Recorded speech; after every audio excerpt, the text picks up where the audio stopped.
There's no feeling more intense than starting over. If you deleted your homework the day before it was due, as I have, or if you left your wallet at home and you have to go back after spending an hour in the commute.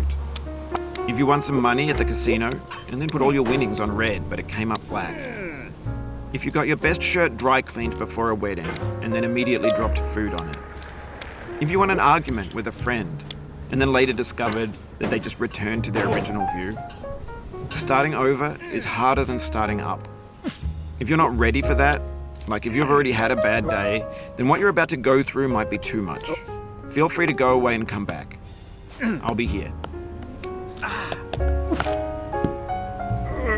Alright, thanks for coming with me on this trip. I'll understand if you have to take a break at any point. Just find a safe place to stop and quit the game. And don't worry, I'll save your progress, always, even your mistakes. This game is a homage to a free game that came out in 2002, titled Sexy Hiking.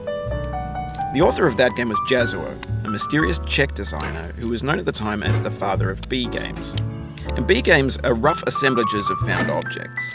Designers slap them together very quickly and freely, and they're often too rough and unfriendly to gain much of a following. They're built more for the joy of building them than as polished products. In a certain way, Sexy Hiking is the perfect embodiment of a B game. It's built almost entirely out of found and recycled parts, and it's one of the most unusual and unfriendly games of its time. In it, your task is simply to drag yourself up a mountain with a hammer. And that act of climbing, in the digital world or in real life, has certain essential properties that give the game its flavor. No amount of forward progress is guaranteed. Some cliffs are too sheer or too slippery.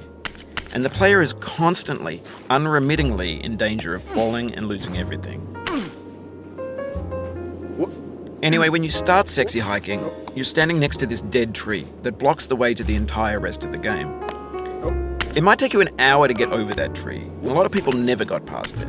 You prod and you poke at it, exploring the limits of your reach and your strength, trying to find a way up and over. And there's a sense of truth in that lack of compromise.